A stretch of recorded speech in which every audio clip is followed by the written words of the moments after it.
Namaku Weni. Aku tinggal di sebuah kampung kecil di pedalaman Papua, dekat sungai yang airnya selalu jernih, mengalir dari pegunungan jauh di utara. Kami hidup sederhana, tapi bahagia. Di rumah kayu yang dibangun oleh bapakku sendiri.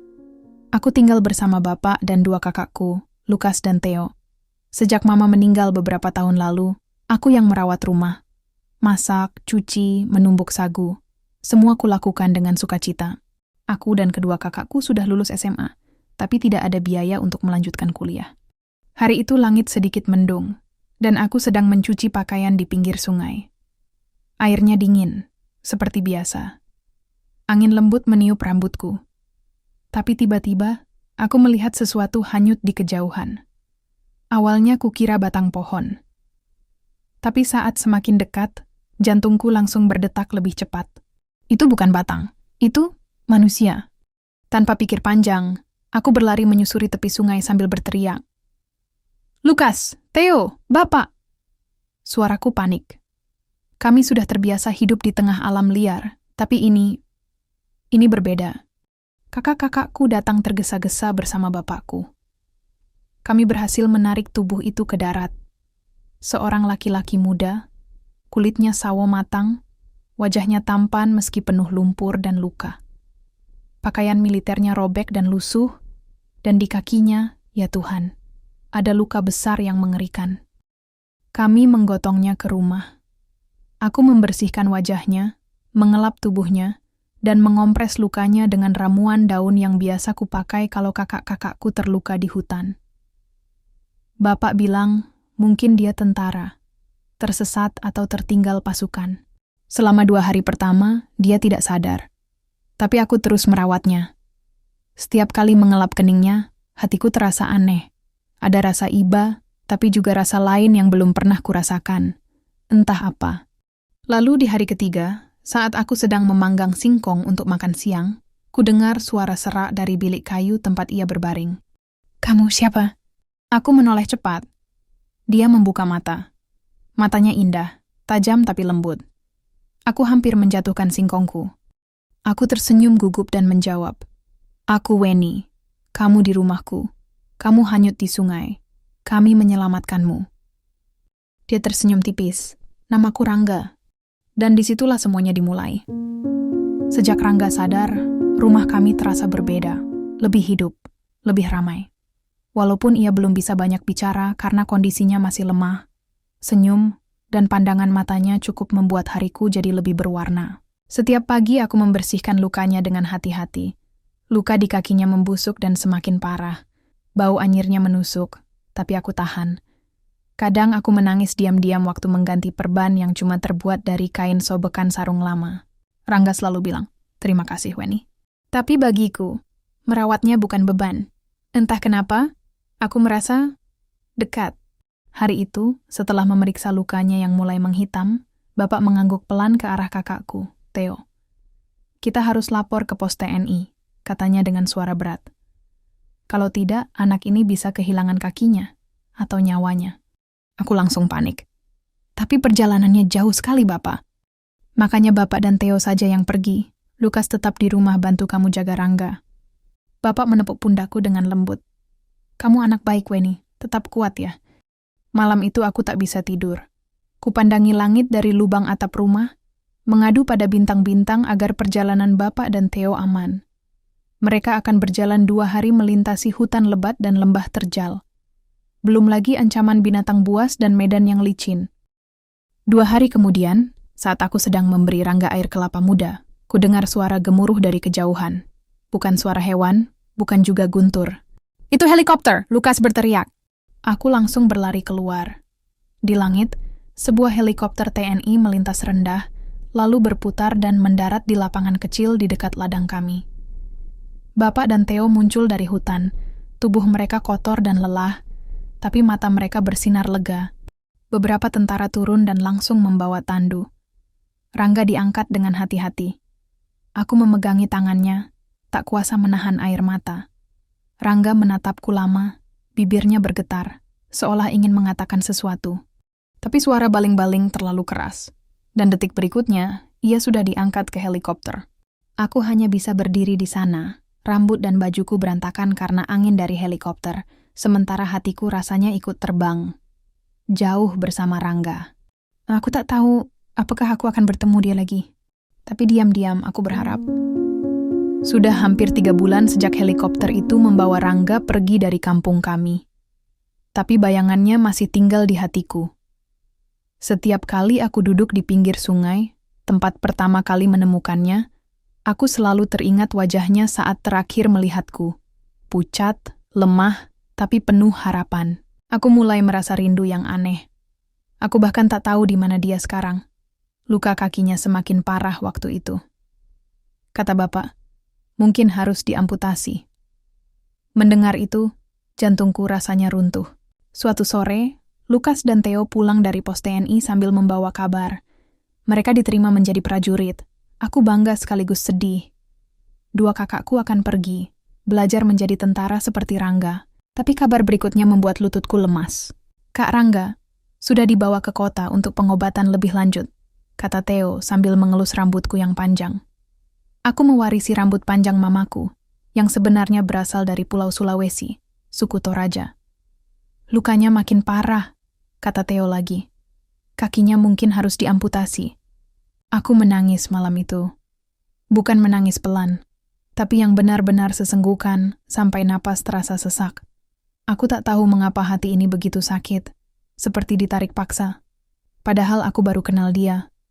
Baru hitungan hari, tapi kenapa perasaanku sedalam ini? Esok paginya aku menemui bapak. Pak, aku mau ke kota. Aku mau ketemu Kak Rangga. Bapak terdiam lama, lalu mengangguk pelan.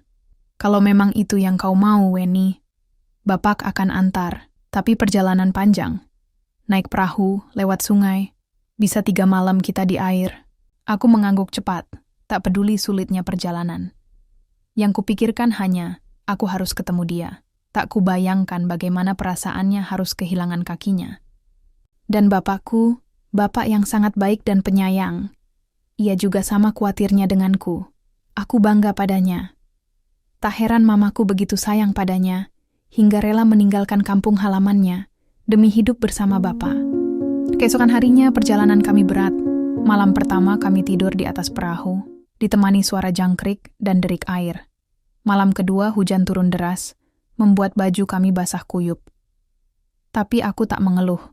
Aku hanya menatap bulan yang kadang muncul di balik awan, berharap Rangga baik-baik saja. Malam ketiga kami tiba di kota. Gelap dan dingin. Kami tidak kenal siapa-siapa.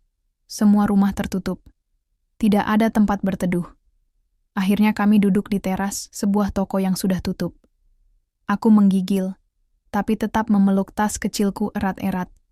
Isinya cuma baju dan harapan. Pagi harinya seorang pria berseragam tentara lewat.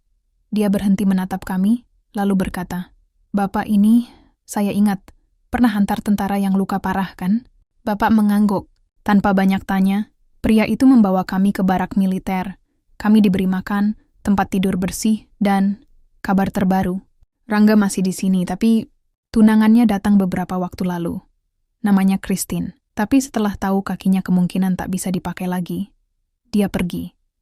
Christine memutuskan pertunangan begitu saja. Hatiku tercekat. Beberapa menit kemudian kami dipertemukan. Rangga duduk di kursi roda. Wajahnya pucat, tubuhnya kurus. Tapi saat melihatku, matanya langsung berkaca-kaca. "Weni," aku mendekat dan menggenggam tangannya. Tak ada kata yang cukup untuk menggantikan perasaan itu. Tapi genggaman kami cukup mengatakan, "Aku di sini." Bapak ikut memeluk Rangga. Ia menepuk-nepuk pundaknya sambil berkata, "Kau seperti anak sendiri. Kau selamat karena Tuhan masih punya rencana." Aku lihat Rangga tersenyum, senyum yang tidak kulihat sejak hari itu di sungai. Entah bagaimana, untuk pertama kalinya, aku percaya mukjizat itu nyata. Hari-hari di barak militer jadi babak baru dalam hidupku. Aku yang dulu tak pernah keluar kampung, sekarang tidur di ruangan berdinding semen, makan di dapur umum bersama banyak orang berseragam, dan merawat Rangga, seperti dulu. Bedanya, sekarang aku punya peralatan yang lebih baik, kasur empuk, dan bantuan perawat-perawat sungguhan. Tapi tetap saja, Rangga lebih suka kalau aku yang membersihkan lukanya. Ia bilang tanganku lebih sabar dan hangat dari antiseptik manapun. "Kamu tahu, katanya suatu sore, sambil menatap keluar jendela. Aku nyaris menyerah. Nyaris minta dokter amputasi saja, biar cepat selesai semua. Aku menoleh, terkejut. Tapi sekarang, ia melanjutkan pelan. Setelah kamu datang, aku nggak mau nyerah. Rasanya, aku pengen sembuh. Aku hanya tersenyum, menahan perasaan yang meledak di dada. Sejak kami bertemu lagi, ada sesuatu yang tumbuh di antara kami. Tak diucapkan, tapi terasa. Sementara itu, Bapak ikut membantu di dapur barak. Pekerjaan ringan, katanya. Tapi aku tahu, itu cara para tentara membalas kebaikan Bapak tanpa membuatnya merasa direpotkan. Setiap pagi Bapak bangun lebih dulu dari siapapun, menyapu halaman, dan membantu mengantar logistik ke dapur. Semua orang mulai memanggilnya Pak Lukas, walaupun namanya sebenarnya Petrus. Bapak hanya tertawa dan membiarkannya. Lalu suatu hari, komandan barak memanggilku dan Bapak ke ruangannya. Kami duduk berhadapan dengan meja kayu besar dan potret presiden yang tergantung di dinding. Kalian keluarga yang luar biasa, katanya. Kami ingin menawarkan sesuatu untuk Weni. Aku menunduk, gugup. Kami tahu kamu sudah lulus SMA, dan kami lihat caramu merawat Rangga luar biasa telaten. Bagaimana kalau kami sekolahkan ke Akademi Perawat Militer? Kami yang biayai. Aku dan Bapak saling menatap. Bapak langsung memegang tanganku dan berkata, ambil nak, ini kesempatan mewujudkan mimpimu. Aku masih terpaku. Tapi dalam hati, aku tahu, ini bukan sekadar tawaran. Ini jawaban dari doa-doa yang selama ini kusematkan dalam sunyi. Sejak itu, hidupku berubah. Setiap hari aku belajar, membaca buku medis, praktek di rumah sakit militer, dan sesekali pulang ke barak saat libur untuk menjenguk Rangga. Kondisinya perlahan membaik. Dokter bilang, lukanya membentuk jaringan baru. Mereka heran karena proses penyembuhannya cepat. Tapi aku tahu, itu karena Rangga tak sendiri lagi. Cinta, doa, dan semangatnya, semua menjadi satu. Dan di antara suara peluit barak dan langkah-langkah sepatu tentara, aku menata harapan. Semoga suatu hari nanti, aku dan Rangga bisa berdiri berdampingan. Bukan sebagai pasien dan perawat, tapi sebagai dua orang yang disatukan oleh sungai, luka, dan cinta. Tak terasa, 1 tahun berlalu begitu cepat. Hari-hariku kini dipenuhi pelajaran, ujian praktek, dan kegiatan kampus yang melelahkan tapi penuh semangat. Aku resmi menjadi mahasiswi Akademi Perawat Militer. Kadang aku tak percaya, gadis kampung dari pedalaman Papua ini sekarang mengenakan seragam putih, membawa map berisi teori anatomi dan prosedur medis, dan berdiri di antara orang-orang dari seluruh penjuru negeri. Meskipun teman-teman mengatakan, aku lebih cocok menjadi seorang model daripada jadi perawat, karena postur tubuhku yang tinggi, dan mereka bilang wajahku eksotis. Entahlah, aku hanya ingin menjadi perawat, dan aku semakin tertarik menjadi perawat sejak merawat Rangga. Aku dan Rangga masih sering bertukar kabar, walau tak sesering dulu. Rangga akhirnya sembuh sepenuhnya. Keajaiban, kata dokter. Keinginan hidup yang kuat, kata psikolog. Tapi aku tahu, yang membuatnya sembuh adalah kasih Tuhan dan cinta. Bukan hanya dariku, tapi juga dari Bapak, dari Lukas dan Theo, dari rumah kecil kami yang dulu menyelamatkannya. Tapi seperti semua kisah yang melibatkan tentara, ada bagian yang tak bisa kuhindari, perpisahan. Beberapa bulan setelah kondisinya membaik, Rangga dipanggil pulang ke Jawa. Ia harus menjalani pelatihan khusus dan kembali bertugas di daerah barat. Aku tidak bisa menahannya. Itu tugasnya, panggilannya. Tapi tidak kupungkiri, kepergiannya meninggalkan lubang di hatiku. Waktu melepasnya di bandara militer, aku hanya bisa berdiri kaku. Tak ada kata yang keluar dari mulutku. Kupikir akan ada pelukan, atau setidaknya genggaman tangan. Tapi Rangga hanya berdiri di depanku, matanya tak lepas menatapku. Weni, suaranya serak. Aku nggak tahu kapan bisa balik, tapi kalau suatu hari aku datang lagi dan berdiri di depanmu, aku ingin kamu tahu, aku datang bukan sebagai tentara, tapi sebagai lelaki yang mencintaimu. Aku menunduk, menahan air mata yang sudah mendesak. Jadi jangan tunggu aku, tapi tolong simpan sedikit ruang di hatimu. Kalau Tuhan izinkan, aku akan isi ruang itu suatu hari nanti. Dan kemudian, ia pergi. Pesawat menghilang di langit yang kelabu. Aku berdiri di sana cukup lama, bahkan setelah semua orang bubar. Angin sore menyibak rambutku, seolah berusaha menyampaikan janji diam yang tertinggal. Sejak itu aku menjalani hariku seperti biasa, menyibukkan diri agar tak terlalu sering memikirkan dia. Tapi tetap saja, setiap kali melihat langit luas atau mendengar suara helikopter lewat di atas kampus, hatiku bertanya, di mana Rangga sekarang? Apakah dia masih mengingat sungai kecil tempat kita pertama kali bertemu? 2 tahun berlalu setelah kepergian Rangga, aku resmi menyelesaikan pendidikanku di Akademi Perawat Militer. Hari itu, hari wisudaku, rasanya seperti mimpi. Aku berdiri menerima penghargaan, dan tak henti-henti mengingat jalan panjang yang telah kutempuh. Dari gadis kampung yang hanya tahu menanam singkong, jadi perawat militer yang berdiri di podium, disaksikan ratusan orang. Bapak datang pagi-pagi sekali. Ia mengenakan baju adat sederhana dengan kain tenun khas suku kami. Di sampingnya berdiri 2 orang kucintai, kakakku, Lukas dan Theo. Mereka sudah jadi prajurit sungguhan sekarang. Seragam mereka penuh kebanggaan, meski wajah mereka masih anak kampung yang sama seperti dulu. Aku menunggu mereka di luar aula tempat upacara, dan saat melihat mereka berjalan mendekat, aku langsung berlari kecil dan memeluk Bapak erat-erat. Ia mencium keningku, matanya berkaca-kaca. "Anak Bapak sekarang orang besar," katanya bangga. "Tuhan baik." Aku belum sempat menjawab ketika tiba-tiba ada 3 tentara lain yang ikut mendekat. Aku sempat bingung, hingga salah satu dari mereka melepas topi dinasnya. Hatiku berhenti berdetak sejenak. Itu Rangga. Wajahnya sedikit lebih tirus, tubuhnya tampak lebih tegap, dan mata itu, mata yang pernah menatapku dari ranjang rumah panggung kami, masih sama. Aku menutup mulut, air mata langsung menetes tanpa bisa kutahan. Rangga melangkah pelan dan berhenti tepat di depanku. Aku pernah janji akan kembali kan? Suaranya pelan tapi jelas. Aku mengangguk, terlalu terharu untuk bicara. Dan aku di sini, bukan cuma menepati janji. Ia berlutut di hadapan semua orang, mengeluarkan sesuatu dari saku kecil di seragamnya. Sebuah cincin sederhana. "Weni, gadis sungai yang menyelamatkanku. Maukah kau jadi istriku dan menjadi penolongku untuk selamanya?" Semua terasa membeku. Dunia seolah diam, kecuali detak jantungku sendiri. Aku mengangguk, kali ini sambil menangis dan tertawa bersamaan. "Mau." Semua orang bersorak. Bapak menepuk pundak Rangga dan memeluknya seperti dulu, seperti anaknya sendiri. Hari itu bukan hanya hari kelulusanku, tapi hari di mana hatiku dipulihkan sepenuhnya. Cinta yang dulu tumbuh di balik luka, sekarang tumbuh dengan harapan yang baru. Kami menikah 3 bulan setelah Rangga melamarku. Bukan pernikahan mewah, hanya upacara sederhana di halaman barak militer, di bawah langit Papua yang biru dan langitnya yang luas.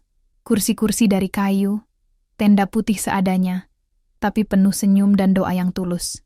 Bapak yang menyerahkanku sendiri. Saat tangannya melepas genggaman ke tangan Rangga, matanya berkaca-kaca. Tapi senyumnya tak pernah lepas. "Jaga anakku baik-baik," katanya dengan suara serak. Rangga mengangguk mantap. "Dengan seluruh hidupku, Bapak." Setelah menikah, kami memutuskan untuk tidak pindah ke kota. Rangga mengajukan pindah tugas dan dikabulkan. Kami tinggal di Papua, tak jauh dari kampung halamanku. Rangga bertugas sebagai pelatih di pos militer, dan aku bekerja di klinik kecil yang dulu sering kekurangan tenaga medis. Kami bukan pasangan sempurna, tapi kami satu tim. Di hari-hari damai kami berbagi tawa. Di hari-hari sulit kami saling menguatkan. Kadang aku menyusuri sungai sendirian, mengenang hari saat aku menemukan tubuhnya yang hanyut dan nyaris kehilangan harapan. Siapa sangka, dari aliran sungai itulah, hidupku berubah selamanya. Lukas dan Theo makin sibuk dengan dinas mereka. Tapi mereka sering pulang saat libur, membawa cerita lucu dan cerita bangga. Kadang kami duduk berlima, aku, Rangga, Bapak, dan 2 kakakku, menikmati singkong bakar di beranda rumah. Kata Rangga, singkong bakar buatan kampung adalah satu-satunya obat yang tak bisa digantikan rumah sakit manapun. Beberapa tahun kemudian, kami dikaruniai seorang anak laki-laki. Kami beri nama Yabes. Untuk selalu mengingat dan mengucap syukur atas limpah berkat Tuhan buat keluarga kami. Ia tumbuh kuat, suka berlari, dan selalu bertanya hal-hal lucu tentang semesta. Memandang keluarga kecilku sekarang, rasanya seperti menonton mimpi yang jadi kenyataan. Aku pernah kehilangan harapan. Aku pernah berpikir hidupku akan selamanya terikat pada hutan dan singkong. Tapi ternyata, di balik kesederhanaan, Tuhan sedang menenun kisah cinta dan pengabdian. Kini aku tahu, cinta tak selalu datang dengan bunga dan musik indah. Kadang, cinta datang lewat luka, lewat helikopter di langit senja, lewat suara langkah tentara yang kembali, dan lewat seorang gadis kampung yang percaya bahwa cinta bisa menyelamatkan lebih dari satu nyawa. Dan di Papua, di tanah yang sama, cinta itu tetap hidup bersama kami.